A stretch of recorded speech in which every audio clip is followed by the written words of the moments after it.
We are reading it for Borno when he is 17 months old on our family day at Grissom Air Force Reserve Base, Indiana. So me, Hassan Latif, and Borno's mom, Shiprana Ghosh, we are reading the Polar Express to Borno. And Borno is listening too, so we are gonna recording it for ourselves.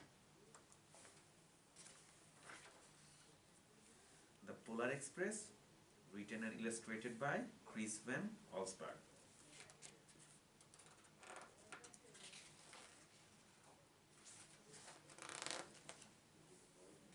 On Christmas Eve, many years ago, I lay quietly in my bed. I did not rustle the sheets. I breathed slowly and silently. I was listening for a sound a friend had told me I'd never hear, the ringing bells of Santa's sleigh. There is no Santa, my friend had insisted, but I knew he was wrong. Late that night, I did hear sounds, though not of ringing bells. From outside came the sounds of hissing steam and squeaking metal. I looked through my window and saw a train standing perfectly still in front of my house. It was wrapped in an apron of steam. Snowflakes fell lightly around it. A conductor stood at the open door of one of the cars. He took a large pocket watch from his vest, then looked up at my window. I put on my slippers and robe. I tiptoed downstairs and out of the door. All abroad, the conductor cried out. I ran up to him. "Well," he said, "are you coming?" "Where?" I asked. "Why, to the North Pole, of course," was his answer. "This is the Polar Express." I took his outstretched hand and he pulled me abroad. The train was filled with other children, all in their pajamas and nightgowns. We sang Christmas carols and ate candies with nougat centers as white as snow. We drank hot cocoa as thick and rich as metal chocolate bars. Outside, the lights of towns and villages flickered in the distance as the Polar Express raced northward.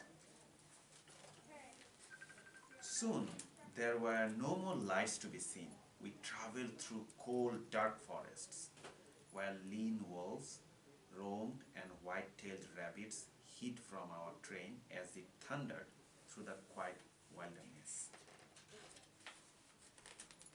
We climbed mountains so high it seemed as if we would scrape the moon. But the Polar Express never slowed down. Faster and faster we ran along, rolling over peaks and through the valleys like a car on a roller coaster. The mountains turned into hills, the hills to snow-covered plains. We crossed a barren desert of ice, the great polar ice cap. Lights appeared in the distance. They looked like the lights of a strange ocean liner, sailing on a frozen sea. "There," said the conductor, "is the North Pole." The North Pole! It was a huge city standing alone at the top of the world, filled with factories where every Christmas toy was made. At first, we saw no elves. They're gathering at the center of the city, the conductor told us. That is where Santa will give the first gift of Christmas. Who receives the first gift? We all asked. The conductor answered, "He will choose one of you." "Look!" shouted one of the children, the elves. Outside we saw hundreds of elves. As our train drew closer to the center of the North Pole, we slowed to a crawl. So crowded were the streets with Santa's helpers. When the Polar Express could go no further, we stopped and the conductor led us outside. We pressed through the crowd to the edge of a large open circle. In front of us stood Santa's sleigh. The reindeer were excited. They pranced and paced, ringing the silver sleigh bells that hung from their harnesses. It was a magical sound like nothing I had ever heard. Across the circle, the elves moved apart and Santa Claus appeared. The elves cheered wildly. He marched over to us and pointing to me said, "Let's have this fellow here." He jumped into his sleigh.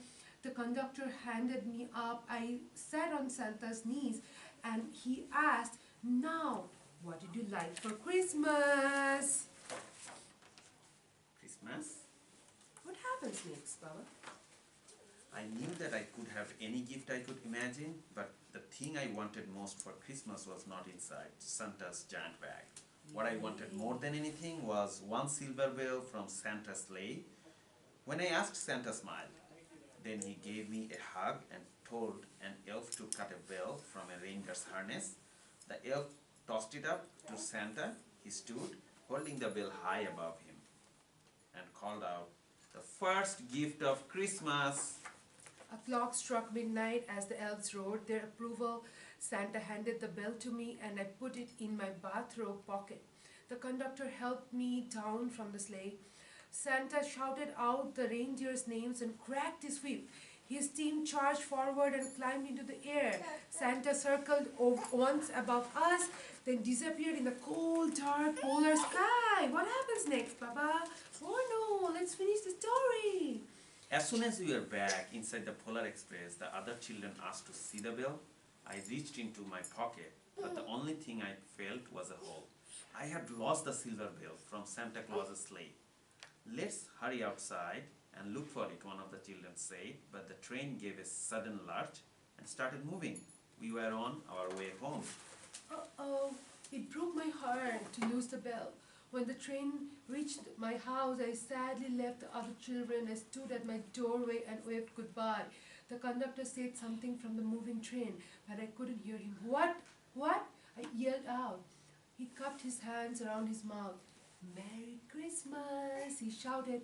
The Polar Express let out a loud blast from its whistle and sped away.